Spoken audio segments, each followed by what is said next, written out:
Sari business start ಮಾಡಿದಾಗ್ರಿಂದನೂ night ರೂಟೀನೇ change ಆಗಿಬಿಟ್ಟಿದೆ. ಫಸ್ಟು ಎಲ್ಲ ಆರ್ಡರ್ಸ್ನು ಈ ಥರ ಪ್ಯಾಕ್ ಮಾಡಿ ಆ ಒಂದು ಡಿಸ್ಪ್ಯಾಚ್ ಮಾಡೋಂಥ ಕವರ್ಸ್ ಎಲ್ಲ ಹಾಕಿ ಎಲ್ಲ ನೀಟಾಗಿ ಎಣಿಸಿ ಅಡ್ರೆಸ್ ಎಲ್ಲ ನೀಟಾಗಿ ಬರ್ದಿದ್ದೀನ ಅಂತ ನೋಡಿ, ಮತ್ತೆ ಮಿಕ್ಕಿರೋ ಸ್ಯಾರಿನೆಲ್ಲ ಮತ್ತೆ ಇನ್ಸ್ಟಾಕ್ ಮಾಡಿಬಿಟ್ಟು ಅದೆಲ್ಲ ಮಾಡಿ ಮತ್ತೆ ಸ್ವಲ್ಪ ಸ್ಕಿನ್ ಕೇರ್ ಮಾಡಿ ಅದಾದಮೇಲೆ ಹೇರ್ ಕೇರ್ ಮಾಡಿ ಮಲಗೋ ಥರ ಆಗಿದೆ.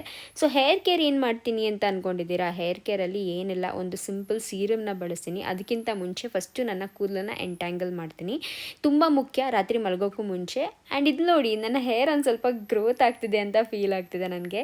ಸೊ ಹೇಗಪ್ಪ ಅಂತ ಆಶ್ಚರ್ಯಪಡ್ತಿದ್ದೀರಾ? ಇದು ಬಂದು ನಾನು ಯೂಸ್ ಮಾಡ್ತಾ ಇರೋದು ಈ ಒಂದು ಬೇರ್ ಅನಾಟಮಿದು ಅಡ್ವಾನ್ಸ್ಡ್ ಹೇರ್ ಗ್ರೋತ್ ಸೀರಮ್. ಇದನ್ನು ನನ್ನ ಡರ್ಮಟಾಲಜಿಸ್ಟ್ ಆ್ಯಕ್ಚುಲಿ ನನಗೆ ರೆಫರ್ ಮಾಡಿದ್ದು, ಇದನ್ನು ಯೂಸ್ ಮಾಡಿ ಅಂತ. ಸೊ ಏನಪ್ಪ ಅಂದರೆ ಈ ಒಂದು ಸೀರಮ್ ಬಂದ್ಬಿಟ್ಟು ತುಂಬ ಸಖತ್ತಾಗಿದೆ ಗೈಸ್. ಲೈಕ್ ಇದ್ರ ರಿಸಲ್ಟ್, ನಾನು ಹೈಲಿ ಎಫೆಕ್ಟಿವ್ ರಿಸಲ್ಟ್ಸ್ ನಾನು ನಿಮ್ಮ ಜೊತೆ ಶೇರ್ ಮಾಡ್ತಾ ಇರೋದು.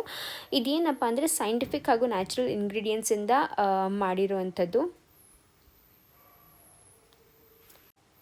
ಇದು ಬಂದು ನಮ್ಮ ಹೇರ್ನ ತುಂಬ ಥಿಕ್ಕನ್ ಮಾಡುತ್ತೆ ಮತ್ತು ಹೇರ್ ಗ್ರೋತ್ನ ಸ್ಟಿಮ್ಯುಲೇಟ್ ಮಾಡುತ್ತೆ ಆ್ಯಂಡ್ ಹೇರ್ ಫಾಲ್ನ ಕೂಡ ತುಂಬ ಜಾಸ್ತಿ ಕಡಿಮೆ ಮಾಡುತ್ತೆ. ಸೊ ಇದರಲ್ಲಿ ಕೀ ಇಂಗ್ರೀಡಿಯೆಂಟ್ಸ್ ಆಗಿ ರೆಡಿನೆಸಿಲ್, ರೋಸ್ಮೆರಿ ಮತ್ತು ರೈಸ್ ವಾಟರ್ನ ಯೂಸ್ ಮಾಡಿದ್ದಾರೆ. ಸೊ ಇದರಿಂದ ಹೇರ್ ಗ್ರೋತ್ ಸ್ಟಾರ್ಟ್ ಆಗುತ್ತೆ, ಹೇರ್ ಫಾಲ್ ಕಡಿಮೆ ಆಗಿಬಿಡುತ್ತೆ.